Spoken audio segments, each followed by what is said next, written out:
2 లక్షల రుణమాఫీకి సంబంధించి రేవంత్ రెడ్డి నేతృత్వంలోని తెలంగాణ ప్రభుత్వం మార్గదర్శకాలను విడుదల చేసింది.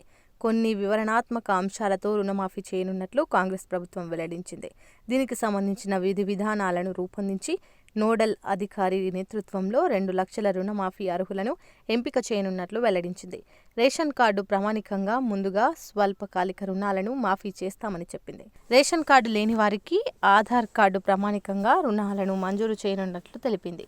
అయితే రుణమాఫీ మార్గదర్శకాల విడుదల అనంతరం రాజకీయాలు ఒక్కసారిగా భగ్గుమన్నాయి. షరతులు లేకుండా రుణమాఫీ చేస్తామని చెప్పి ఇదేంటంటూ అటు బీఆర్ఎస్, ఇటు బీజేపీ, కాంగ్రెస్ ప్రభుత్వంపై ఫైర్ అవుతున్నాయి.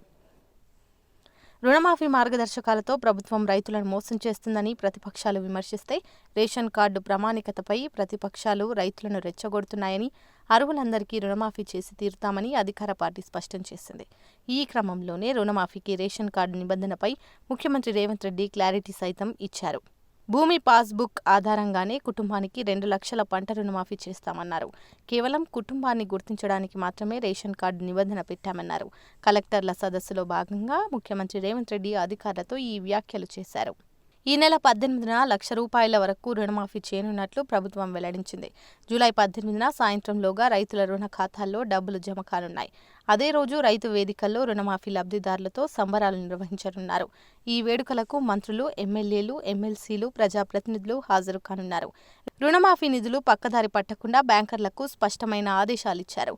రుణమాఫీ కోసం ప్రభుత్వం విడుదల చేసిన నిధులను ఇతర ఖాతాల్లో జమ చేసుకుంటే బ్యాంకర్లపైన కఠిన చర్యలు తీసుకుంటామని ప్రభుత్వం వెల్లడించింది. రుణమాఫీ మార్గదర్శకాలపై బీఆర్ఎస్ అభ్యంతరం వ్యక్తం చేసింది. ఆంక్షల పేరుతో రుణమాఫీ ఎగ్గొట్టే ప్రయత్నం చేస్తుందని, కుటుంబాన్ని యూనిట్గా తీసుకోవడం సరికాదంటూ పేర్కొన్నారు. రేషన్ కార్డు తప్పనిసరి నిబంధనతో రైతులకు అన్యాయం జరుగుతుందని, బీఆర్ఎస్ హయాంలో ఆంక్షలు లేకుండానే రుణమాఫీ చేస్తున్నట్లు తెలిపారు. షరతులు లేకుండా రుణమాఫీని అమలు చేయాలని డిమాండ్ చేశారు. మొత్తంగా రుణమాఫీ ఎగ్గొట్టేందుకు ప్రభుత్వం ప్రయత్నాలు చేస్తుందని, పీఎం కిసాన్ నిబంధనలు వర్తింపుతో రైతులకు అన్యాయం జరుగుతుందన్నారు. పీఎం కిసాన్ రూల్స్తో సగం మంది రైతులకే మాఫీ జరుగుతుందన్నారు. రైతుల సంఖ్యను కుదించడమే ప్రభుత్వం లక్ష్యంగా కనిపిస్తుందన్నారు మాజీ మంత్రి.